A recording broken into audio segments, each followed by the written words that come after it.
Should we Cool. move on to gaming news? Gaming news. I'm Which assuming we are going to headline with is GTA GTA 6 6. Let's go. set in Yeah. Vice City includes a female star, which is very Yeah, cool. so this there was a quite a large report by way of, oh my god, autoplaying is crazy. So Yeah, I of just opened course. up a website and it autoplayed my Oh, yeah. earballs. Like, um, so there was a big report by way of Jason Schreier at Bloomberg, kind of going through these sort of big transformations that have been taking place at Rockstar in terms of like studio culture and making it a better place to work by the Mm. sounds of it. So if you're unaware, the founders of Rockstar have kind of left, like Dan Houser and Ah, I didn't know that. forgot the name, yeah. They've kind of like stepped back from day to day at Rockstar. I'm pretty sure they're still well involved with like Mm. earning money from Rockstar, if that makes sense. But they They're on the they aren't board. really, They appear, they yeah. nod their head, and they leave. Like Dan Houser was, I think it was Dan Houser. He was like one of the main writers on all of the GTA's and Red Dead Redemptions, and there were a lot of reports on Sure. how his sort of creative process would clash with like how games get made. Like he would do Mm. just random, significant, massive rewrites in the middle of nowhere, and like demand that these things now be like Oh, my God. cutscened, changed, and so yeah. Ish. And coming from an age where game development was sort of like a rock star frat boy culture, that sort of Mm. culture never went away. So it seems that that has kind of started being cleaned up. Yeah. For example, there was a mode called Cops and Crooks that was a twist on, the children's game, Mm. like Cops and Robbers, that was coming to GTA Online, and it was like axed because of the murder of Mm. George Floyd in 2020. So, those sorts of decisions are being made now with people who actually care about those decisions Mm. being made. So, yeah, it seems like the culture there is much better. People are excited to be working there. It's not one where crunch is like constant, Yeah. and that can only mean good things for GTA probably the 6. development of GTA 6, which So, is mentioned in here as well. yeah. So I haven't read this report, but it's actually quite a nice change of pace to read something that isn't like yet another company with a shit culture. Like I don't know when last I read something where it's like, oh yeah, the culture's actually been flipped around. I mean, look, I don't work there, I don't know, but it's nice to see that apparently it's Exactly. it's and like Rockstar, that's quite a place. It's not some small indie studio. It's like it's Rockstar. It's a Mm. quite a huge place to try enact this sort of change. So yeah, good on them. Oh, absolutely, and I think it shows that if Rockstar can really put their minds to doing this, and it turns out that it's not only making the process of making their games better, but it's also leading to employees actually being motivated to work, there, then Mm, there is no reason why other bigger companies, can't follow. can't do this. Like the mantra has always been, yes, this is a problem within AAA development, but this is how AAA games are made. Yeah. So if GTA 6 comes out and becomes the next big fucking, I mean, GTA 5 is like the best selling thing of all time. Like if that happens for GTA 6 and it was made under sustainable work conditions, there Hopefully. is literally no excuse for that not being a industry standard. Um, in my view, maybe Rockstar has the affordance to kind of like do it because they have tons of money, but still, it's a good example to set, I think, because when you take into account I'm just reading through the Bloomberg article here. In October 2018, shortly before the release of Red Dead Redemption 2, Dan Houser, one of Rockstar's founders, said his team had been working 100-hour weeks to finish the game, and he said that as sort of like a proud thing. And the comments, which Houser later walked back, were the tipping point for many employees. He left in 2019. So 100 100-hour hour. week. That's fucking insane. I'm That's sorry. crazy. That's like if you're working 7 days a week, That's more than that's 12 hours a day, 7 days a it's more week. than 12 hours a day, 7 days a week. It's way more actually. Because that only gets you to 82. So you're still Mm, short 18. 18 divided by 7 is still another 3 hours or so. You're working like 14, 15 hours a that's day, 7 days crazy. a week. No. There's no video game on earth that is worth that. I'm sorry. So Yeah, that's insane. yeah, so it's cool that Rockstar seems to be moving along with this. Obviously, through the report, we got word that obviously GTA 6 is the next game that the studio is working on. Hmm. It is apparently still quite a while away. Some developers said that it is at least 2 years away from release. Yeah, Um, if not and longer. knowing Rockstar, that's probably means Yeah. another 3 to 4. But it is going to have a pair of leading characters in a story influenced by bank robbers Bonnie and Clyde, and one of the protagonists will be a Latino woman, which will be the first playable woman character, or Latino woman, sorry. Uh, First playable woman character in a GTA. Yeah, I was gonna So that's say awesome. it's Cool. amazing that we're on GTA 6 and only now. It just happened that way. I And mean, yeah. And of course, that sparked the most predictable response from people being like, "Oh, GTA is going woke now." It's like, God. okay, Okay. if your bar for things being woke is playable female character, just check yourself in the mirror. Also, Just you've you had were birthed by a you've woman. How cringe, you've as also as had Timur five Hussein tweeted. five whole games featuring not leading women. So I mean, in 5, you had 3. You had 3 men. 3, yeah. I don't I know. mean, it's It's yeah. just a silly take. I think Timur Hussein from GameSpot had the best, like, sort of like counter tweets to this. He's just like, what are people's like aversion to like women in general? Like, did you not grow up with like a woman figure in your life? Why do you just hate it so much? Like, I don't know. it's just It's bizarre. Absolutely bizarre. Yep, cool. Good on Rockstar. Very keen to see how. I look. I'm not a GTA fan. I say that. I loved the old GTA's. I played San Andreas and all of that, but then GTA 4 and 5 were just misses for me. Just never got into them. yeah. I mean, I feel the same. Mm, I don't think I've actually enjoyed a Rockstar game since Red Dead Red Dead Redemption. Redemption. And that's more just down to the structure of their games. I don't find their open worlds that engaging, and I find the missions not that engaging either. So Mm.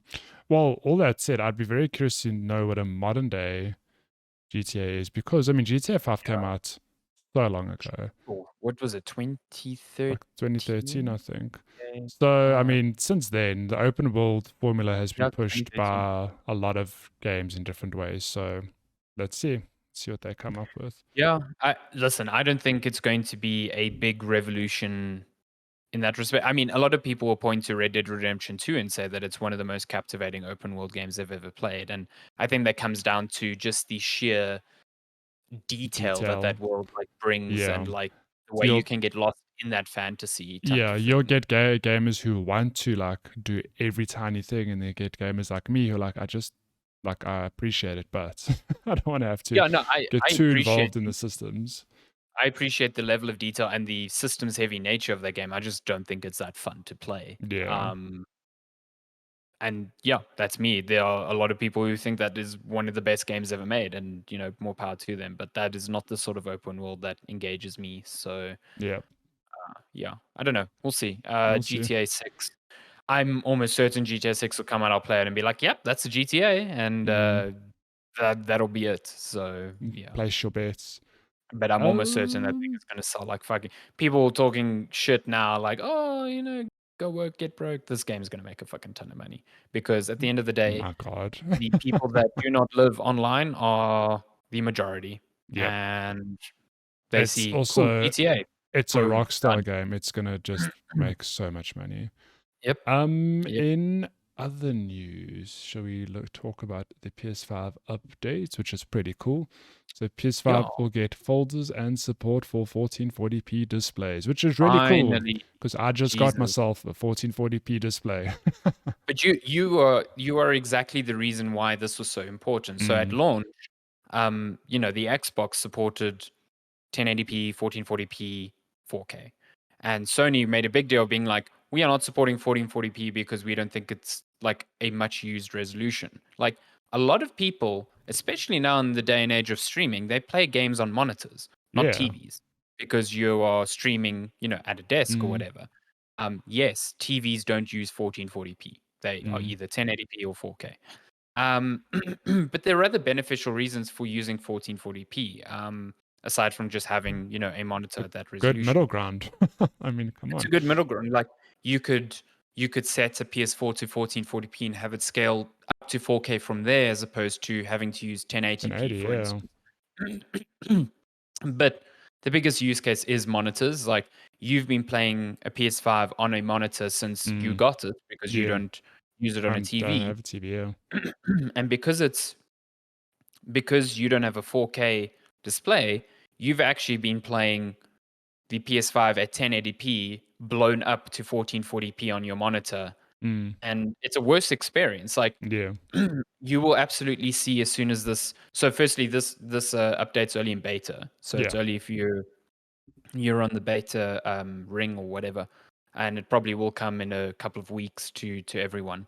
But like your dashboard will be a lot sharper, your games will be a lot sharper, because they're now recognizing that, oh, I don't have to render at 1080p anymore, or oh, I can render at this and downsample to 1440p for a sharper image. Or previously your 4K games, like they were detecting that you were connected to a 1080p display. So they were downsampling to 1080p, which is fine. They would look sharp then, but then upscaled again to 1440p, which blows out like any sort of detail that they had. Yeah. So I think now with you're going to see a remarkable difference in the Yeah. sort of quality, your image quality. A bummer is that it doesn't have VRR, or variable refresh rate, which might seem super strange because it's offered at 1080p and 4K. The thing to note there is that Sony only implements the HDMI forum VRR. They don't implement like AMD FreeSync, which Microsoft does. They do both, which means that you could probably use FreeSync on your monitor with an Xbox, but not a PS5. HDMI forum VRR only works on HDMI 2.1. Yeah. And to my knowledge, there isn't a single 1440p HDMI 2.1 display. All of those are 4K monitors. So there is literally no reason for them to support this. Not yet. Not yet. I mean, One day, at yeah. the end of the day, even if it was supported, it wouldn't work on your monitor because you're Yeah. plugging in and using It's HDMI HDMI 2.0. 2, yeah. So it wouldn't work. So yeah, that's just one concession. What is up with these folders? I So didn't really I read think much it's into just you can like literally make folders and just plonk your games into them. So if you're looking at this thumbnail, it's like you've got a now playing folder, then a folder called my favorite action games, and it's this person's filed these games accordingly, which I is read pretty somewhere neat. that the But folders can't be put on your home screen though, oh, well then that I don't know. I can't which seems say strange. I really give two shits about folders, because at no point am I storing more than like I'll have like maybe 5 to 8 games in my PlayStation at any time, but I'm only playing like one or two of them. So I guess this is for those people who have like, expanded their PlayStation 5s and just love having access to the library like there, and they want it folded up. Yeah, I That think it's cool. it's cool, but not If for it me. helps, yeah. I mean, it's just like on the Switch. I like having the fold, but I like having them on the main screen. You can do It's strange folders on that. Switch. Yeah, I did not know that, I because swear to God, you again, can. I only play 1 or 2 games on my Switch at a time, so Nintendo Switch, yeah, their folders on Switch. It actually only came out earlier this year. PlayStation like, oh my god, Nintendo can't be ahead of us. Got to It's get on in the there. 22nd of March. Yeah, But Jesus. well, that's cool. So you expect to see an official rollout in the next few weeks or months. Yeah. Keeping with PlayStation news, PlayStation Plus for August is real lit. Oh yeah. This Hell was yeah. leaked initially at the beginning of the week, but it has since been confirmed that the lineup for August is it's Yakuza. Is it 7? Oh, just Yakuza Like a Dragon. Yeah, but it is 7. It's 7 technically. Essentially, yeah. Tony Hawk's Pro Skater 1 and 2, and Little Nightmares, which All is 3 very good games. pretty banging lineup. Like, I've played Yeah. Little Nightmares real good. I've played Tony Hawk's real good. I'd love to play Yakuza Like a Dragon. So There we go. And for Tony Hawk's and Yakuza, It's that is PS4 and PS5, I think. PS4 and PS5. So you're getting like, the good versions of those as well. And Mm, this is on the PS Plus Essential tier, so it's the lowest tier. lowest. Essentially, what PlayStation Plus just used to be. Yeah. So yeah, that's awesome. Also part of that, the tier above, which is deluxe. I don't know what the highest It's tier is. plus, Premium. plus. That one. That one will eventually get all 8 Yakuza games over the next couple of months. Yes, yeah. So that's pretty cool as well. It's neat. I think Like a Dragon's still on Game Pass, so that I just think means you most really have no excuse not to play. What is considered one of the best JRPGs in a very long time. So yeah, Yep. that's awesome. Cool. What do you want to We talk should about stick with next? Sony then still, because this is actually tangentially related to Sony. The Star Wars Knights of the Old Republic remake is reportedly delayed indefinitely. So if you recall, this was announced last year during a PS5 showcase. It was announced as a PS5 and PC exclusive at the time. So Aspire, who have done a lot of work with Knights of the Old Republic in the past, bringing like the originals to new platforms like mobile, they were pegged as the developer for this from the ground up remake of probably one of the best RPGs ever created, in my view, my BioWare game. But it has now apparently been delayed indefinitely, according to another report from Bloomberg. The studio has reportedly fired 2 of its directors, and another studio was brought in to help with the project. That would be Saber Interactive. So it seems like progress on the game was being made. They did like a vertical slice to show off to, I don't know, executives at the studio or stakeholders or whatever, and that the demo was very, very poorly received, and that because of that, the project is now on pause, and that the remake, which was originally, according to people in the studio, being rushed out the door to release this year, which a lot of developers say was insane. It's now reported that the remake might not arrive till 2025, if ever. Because it's now, delayed indefinitely. The report says that Aspire is basically looking for other projects to take on as they figure out how to restart development on this. Shit. Hectic. So yeah, Aspire is owned by the Embracer Group. And there is word that maybe Saber Interactive, another studio within Embracer Group, might actually just take over development of this altogether. So I don't know what happened though, that these two people were fired. Yeah, maybe they were just like, "Hey, what the fuck have you guys been doing for the past year?" Yeah. Like, it says Brad Prince, so design director Brad Prince and art director Jason Miner were both fired from Asper after the studio showed a gameplay preview of the Knights of the Old How bad was that Republic vertical slice? remake to Lucasfilm and Sony. Yeah, holy shit. They're like, nah, fam. Get out of here. Yeah, Lucasfilm and Sony are like, the fuck is this? Like, yeah, that's. This makes me very sad because, like I said, this game is fucking awesome. If you've never played Knights of the Old Republic and you have somehow missed the story beats, like, I feel like everyone knows it's sort of like the whole Darth Vader is your father, Luke's father type of thing. Like, everyone is born just with that knowledge now. I feel like some of the twists in the story. I do not know the twist. Do not tell me. You need to play this game, because this game, I played it again recently. It holds up. It is phenomenal. Like, really I actually good. have it So on Steam. I was so keen on a remake on this, and now I'm just sad. So. Sad face. Wah face. It's a really good game. It's a turn-based RPG. So, which is weird. You'd think that it'd never work with Star Wars, but it does. Did you ever play Dragon Age? No. Oh, okay. Well, it's sort of like that. It's like you get into battle and then you're assigning commands to. Yeah, and it's all playing out in real time. But no, God damn. It's good. It's Last pieces of news. Hey, that Meta Quest 2. Do you want one? It's getting $100 price. Like, I love this. I saw. Eurogamer is consistently good. They never miss. Very, very good. Meta, formerly known as Facebook, if you haven't been paying attention, they're announcing that starting in August, their Meta Quest 2 VR headset, which is the standalone, probably arguably the best headset in the world considering its price and performance. It's being increased in price by $100. So both the 128 gig and the 256 gig versions are increasing from 300 and 400 to 400 and 500 respectively. So their reasoning, the statement says 33% increase. yeah, That's wild. 33% increase. The statement says it's Meta's statement blames the costs to make and ship our products, which have been on the rise. Bullshit. That's Sorry, that's look. not true. I get it. Things go up, but they haven't gone up by 33%. Also, the Quest Good 2 Lord. was never increased in price during the 2 years where supply constraints actually hammered Yeah.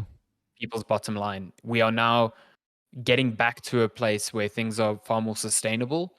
You're seeing more stock of electronics in general. Yeah. Like the whole deluge of not being able to buy PS5 seems to be finally behind us. True. And now Meta's saying, "Oh no, now it's expensive." It's not. It's, to me, you know, Meta had their earnings earlier this week. They are pumping a ridiculous amount of money into their metaverse or Reality Labs, their like little portion of the company that's all to do with VR and the metaverse.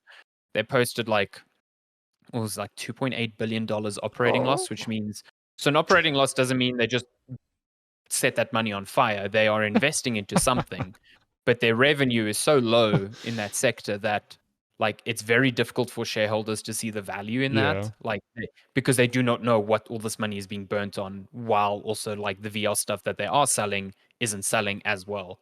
This to me is just like, we need to get revenue up. Yeah, I do like This is the how we're gonna vision of Mark Zuckerberg like literally just igniting $1.9 billion. I mean, you could probably do that. Yeah, you could probably do that. Just, you know, like going all Joker on it, just with like a huge stack of cash and gasoline and just, yeah. Good Lord. So Yeah. basically, if you want to, well, by the time you hear this, the price increase would have gone into effect, so you're too late. But yeah, do you get the Meta Quest locally? Like, is it No. available? No. Okay, because you I was going to can say, purchase it from Amazon though. so I was going to say you could maybe get away if there are local distributors, because it would maybe take a while for that price to reflect here. Yeah. Sad face. It's a great headset. Like, I know a couple of people with it. I've still got my Quest 1. I think they're the best VR headsets out there. But yeah, listen, if this really is coming down to the cost to make and ship products, what does it say for PSVR 2? Well, that actually is mentioned here. So I'm just reading verbatim from this article. Even with these pricing changes, Meta Quest 2 continues to be the most affordable VR headset with a comparable feature set on the market. It added, which is true for now, though may well change with the upcoming arrival of PlayStation VR 2. I don't think that's true. Yeah, really. which doesn't, you can't really compare the two, because for PSVR 2 you need a PS5, which is already a cost there. of Boom. what, like $399 or $499. So the PS5 is already, even with this price increase, $100 more than a Quest 2. So yeah, and sure, getting the most out of the Quest 2 would also benefit from having a powerful PC. But like, I think anyone hoping for PSVR 2 to come out at anything below $400 is going to be just disappointed. making some good stuff. like $300 would be great. $300 would be an incredible buy this now price. But if I think about the components that are going into PSVR 2, it's like inside out tracking. You've got like really fancy OLED lenses in there. Like, it is head and shoulders above the hardware that's in the Quest 2. Obviously minus the processing power that's required. It is just a pass-through headset. But like, it's got eye tracking, it's got this and that. Like, Sony is trying to make a very, very, very good VR headset, and that's not cheap. That's not going to be cheap.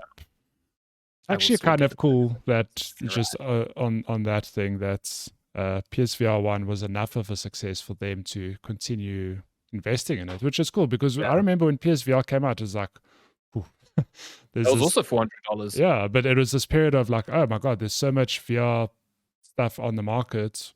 Yeah. Is it going to stick this time? And it seems to have stuck. So and that VR experience was janky as fuck. But the thing that got people then was, it was the cheapest on the market because your Oculus Rift at the time was $600 Yeah. and your Vive, HTC Vive was like 1,000. Yeah. So like PSVR sold because yes, it was the worst VR headset out there, But but it it was by far the cheapest, and for a mm, console that had sold like tons of money, tons, yeah. tons of units. So yeah, tons of money. Yes, PlayStation's so good that they sell money to to they sell consumers. money to people. You give them Hey man. $500, they give you 400, and you're like, Like, wow, what wow. a deal. So it says our money's going up by $100 because the cost of shipping it is too much. Like, I Like, can't believe wow, this. of course Wow. that makes sense. Yes. Last piece of news for this week. Eidos Montreal founder slams decline of Square Enix's Western studios as trainwreck in slow motion. And Yeah. So this discusses was rumors of Square Enix Sony buyout. yeah, it's a bit weird. It's so Stefan de Ostu, I don't know, French name. He was founder and former boss of Eidos Montreal. He basically is just given his take on, you know, the whole like history with Square Enix, and you know how all these studios like Crystal and Eidos all got sold for what seemed like a ridiculously low sum. Um, so he gave a lengthy interview to GamesIndustry.biz, where he criticized Square Enix's past management of the various Western studios and suggested that the recent sale uh, could have been motivated by a desire to court a buyout by PlayStation. He says, I left because things were missing at head office. Pre Square Enix, I just had a great tradition of development teams, but they don't have superior knowledge on how to sell their games. That was quite clear. Said it was clear that we had great IPs that were sleeping on the shelf, Legacy of Kain that was discussed, but wasn't as strong as Deus Ex and Thief. With Thief, we did our best and we struggled, and that's life in the development of games. We don't hit it off all the time, and we were close, just missing some finishing touches. He basically like he's basically saying that yes, you know, the development of games could have been better, but at the same time, like Square Enix just did not know how to sell these games. Like they did not understand how to show them. They did not understand how to market them. And they And that still just made it worse. Yeah. they're still kind of in that same boat though. Yeah, true. If I think of Forspoken, I'm still like, yeah, what's going on? And then Square Enix is like, hey, we're gonna kind of focus on NFTs moving forward. It's like, really? what's going on over true. there? Yeah. What's going on over there? I I mean, don't know. they know how to sell Final Fantasy and they know how to sell 100%.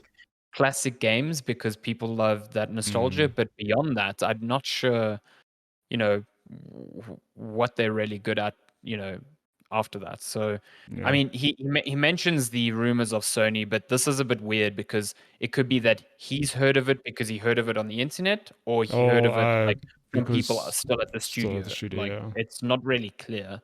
But either way, that sale hasn't gone through, and it doesn't seem like that. You know, maybe they sold off Crystal and Eidos to make themselves more attractive, and then Sony was like, "Nah, we're good," you know, or maybe it's still happening. You never know. These sorts of things seem to just like. I do love it because $300 million is no small figure.